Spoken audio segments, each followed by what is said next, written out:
I admire the work of the Pioneer Sikhs of Ontario, and I think they are a credible organization.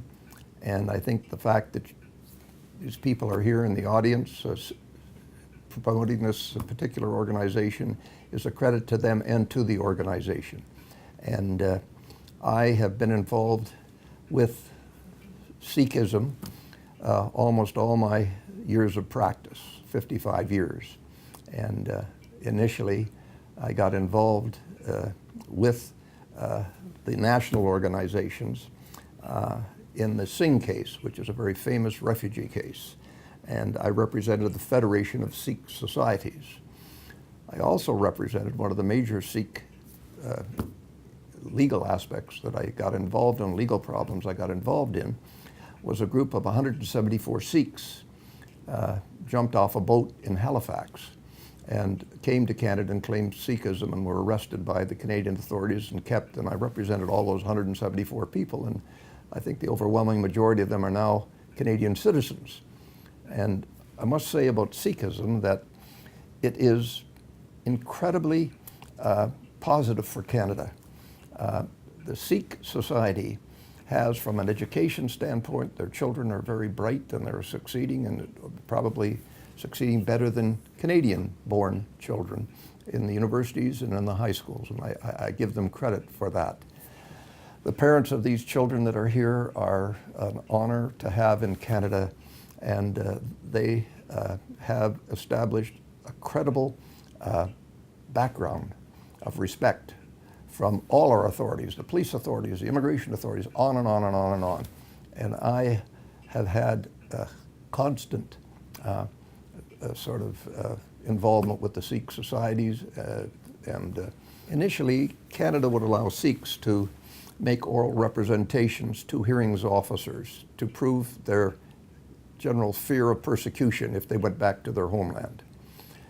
The government changed the process and asked people just to file affidavits. There were no oral hearings. This went all through the hearing process of immigration to the federal court, to the Federal Court of Appeal, and then to the Supreme Court of Canada. I was retained by the Federation of Canadian Sikh Societies, and I frankly was interested in this case.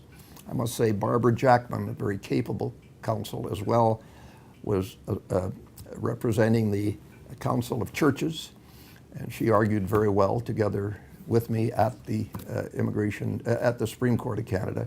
And the Supreme Court of Canada said that it's contrary to the Canadian Charter of Rights and Freedoms and the Canadian Bill of Rights. And by the way, both those legal documents, those legal processes are still valid, and they struck down the finding of immigration and directed that each of the Sikhs, I think there were 5 of them, would be allowed to have an oral hearing before the Immigration Board and have their case and give the Immigration Department an opportunity to cross-examine them, to call evidence against them, et cetera, et cetera. And this changed dramatically. It was the most positive change of any immigration case, in my opinion, in Canada during my experience with immigration. Well, a number of Sikh organizations in Ontario came to me and see if I could help them.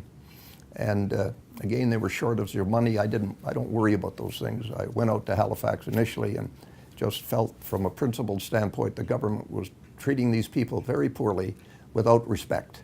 And ultimately, I was successful getting them released from detention. The overwhelming majority of them, I think, were landed. I didn't act for all of them. I couldn't act for that many people altogether. But my partners, my son was with me there, and we seemed to get international newspaper interest in these 174 Sikhs, because people were attacking the United States border and doing this and not given authority to have a proper hearing, and yet these people were all entitled to the hearing, and the government sort of was compromising, and we were able to be very successful in that respect. So I must say one other thing. They swam off the boat to the shores, and there was a small village that they got into, and I don't know which Sikh it was that asked the mayor of the little village, where can I get a taxi to go to Toronto? And obviously there was no taxis going to Toronto. But what was so nice was that the women in this village felt sorry for these people and made them all lunches and dinners for a couple days until the immigration department locked them up in the military prison.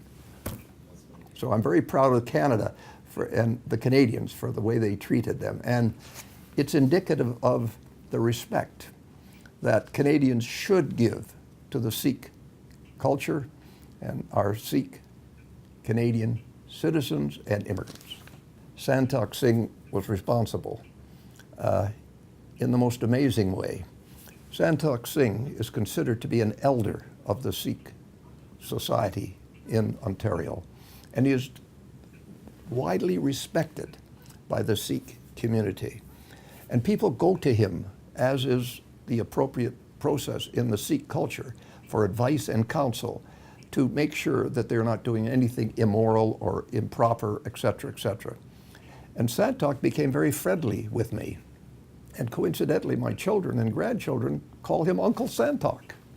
And he has been instrumental in virtually adjusting the lives of hundreds of people from Punjab in Canada. And I respect him beyond belief. And I understand the temple that he comes from, the Gurdwara that he comes from, also gives him that respect. And I go back many, many years with Santokh Singh, and frankly, I understand he's receiving an award this evening, and I commend the Pioneer Sikh of Ontario for that award. It's long overdue. He's the man that should have it, and I truly respect him.